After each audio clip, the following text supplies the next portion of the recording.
The Security Council will now begin its consideration of item 2 of the agenda.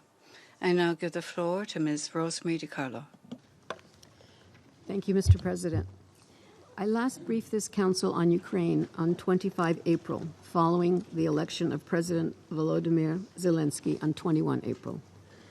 Today, the Council is again meeting only days away from another important election on 21 July, when Ukrainians will go to the polls to elect their representatives in Parliament, their Verkhovna Rada. We hope that the elections will be equally peaceful and democratic, and that they will be inclusive, including to reflect the broadest participation of women. In his inauguration speech, President Zelensky emphasized the need for peace and unity and for rejecting divisive policies. He underlined his readiness to engage in dialogue in order to advance domestic reforms and end the 5-year conflict in eastern Ukraine. The United Nations is encouraged by such statements, emphasizing dialogue, peace, and inclusiveness. We welcome efforts at dialogue at all levels, including bilaterally between heads of state, and hope they can bring greater momentum for resolving the conflict. Mr. President, today's Council meeting coincides with the coming into force of the law on ensuring the functioning of the Ukrainian language as the state language. The law, which regulates the use of Ukrainian as the sole state language in a large sphere of government functions and services, was adopted by the Verkhovna Rada on 25 April and signed into law on 15 May. It was adopted after 2 readings and consideration of over 2,000 amendments, 800 of which have been included. While many of the law's provisions commence today, the law also prescribes a transitional period from 6 months up to 10 years for the implementation of other provisions. Also, the law requires the Cabinet of Ministers to submit to Parliament a draft law on the realization of the rights of national minorities of Ukraine by January 2020. While the new law has raised concerns both within and outside Ukraine, Ukrainian authorities have described it as consistent with Ukraine's constitution, particularly Article 10 dealing with state and minority languages, as well as its national legislation and international commitments. As part of his regular reporting, the UN Office of the High Commissioner for Human Rights followed the legislative process and shared with relevant authorities recommendations based on international standards. While many of the controversial points were addressed in its final version, the law still raises concerns. OHCHR recommends that the Ukrainian government should elaborate, as established by the language law, a law on the realization of the rights of national minorities of Ukraine to ensure a fair correlation between the protection of the rights of minorities and the preservation of the state language as a tool for integration within society. This should be done without undue delay. The Council of Europe's Venice Commission is also analyzing the law. The draft opinion is expected to be discussed by the Commission after the 21 July parliamentary elections. In this context, we welcome the previous statement from President Zelensky that a thorough analysis of the law will be conducted. We hope that this will pave the way for further measures to safeguard the rights of minorities.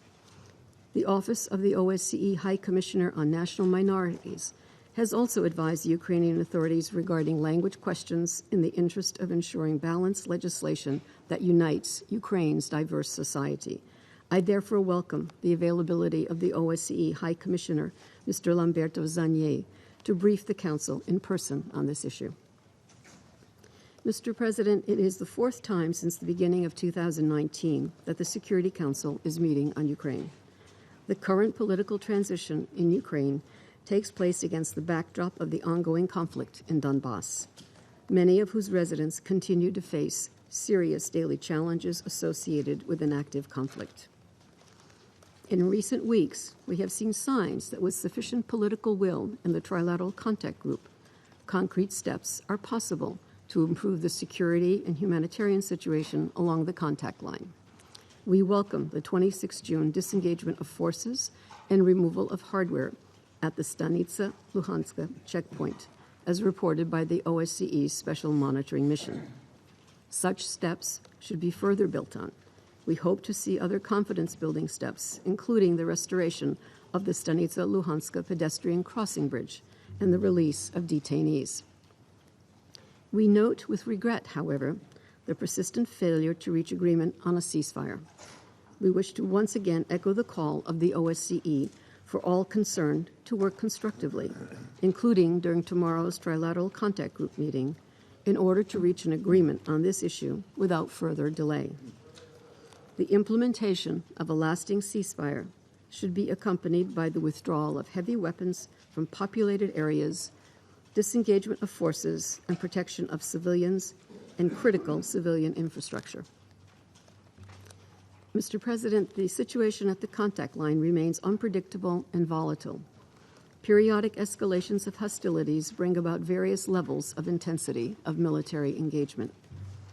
Despite continuing security incidents and limitations on its activities, the OSCE Special Monitoring Mission, under the leadership of the new Chief Monitor, Ambassador Halicevich, continues to carry out its crucial mandate. Meanwhile, the human cost of the conflict is still growing. Ordinary civilians continue to be targeted and suffer from indiscriminate shelling on a daily basis, as well as from the threat of landmines. This year alone, as of 30 June, OHCHR recorded 91 conflict-related civilian casualties, 13 killed and 78 injured.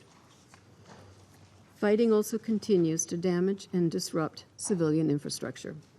In May-June, the Donetsk filter station, which supplies clean water to some 380,000 people on both sides of the contact line, came under fire on 3 separate occasions. So far this year, water facilities have come under attack over 60 times. Schools have also come under attack 17 times, already more than in 2018. We once again reiterate that parties to the conflict must take all precautions to avoid civilian harm. International humanitarian law must be upheld by all to protect civilians and their access to critical services. Humanitarian organizations are providing relief to the most vulnerable communities on both sides of the contact line. But safe, predictable, and sustained access to all those in need is still a challenge. Their work must not be politicized or instrumentalized by any party. Mr. President, this Council unanimously endorsed the package of measures for the implementation of the Minsk Agreements in its Resolution 2202 of 17 February 2015. In its presidential statement of 6 June 2018, the Council again unanimously reaffirmed the centrality of the Minsk Agreements. And on 12 February 2019, the Council held a special session focusing on the implementation of the Minsk Agreements. The United Nations expects any concerns related to the Minsk Agreements to be addressed through constructive dialogue and in the existing negotiation formats, with full respect for the spirit and letter of the agreements, and with the view to implementing the Minsk Agreements as a whole. Ukraine today has the opportunity to build further on its reform record and to revitalize the diplomatic efforts to resolve the 5-year conflict in eastern Ukraine. This will require, first and foremost, political will by all concerned in the critical search for peace. We hope that following the parliamentary elections and the formation of a new government, the recent encouraging statements would be followed by concrete actions by all actors to bring at long last a positive dynamic to implement the Minsk Agreements. Mr. President, in his congratulatory message to President Zelensky, the Secretary General underscored the full support of the United Nations for the crucial efforts of the Normandy 4, the Trilateral Contact Group, and the OSCE to resolve the conflict in eastern Ukraine. He further reaffirmed the United Nations' commitment to the sovereignty, independence, and territorial integrity of Ukraine within its internationally recognized borders in accordance with relevant General Assembly and Security Council resolutions.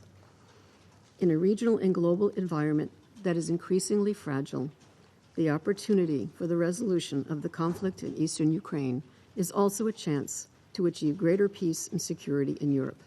It should not be missed. Thank you, Mr. President.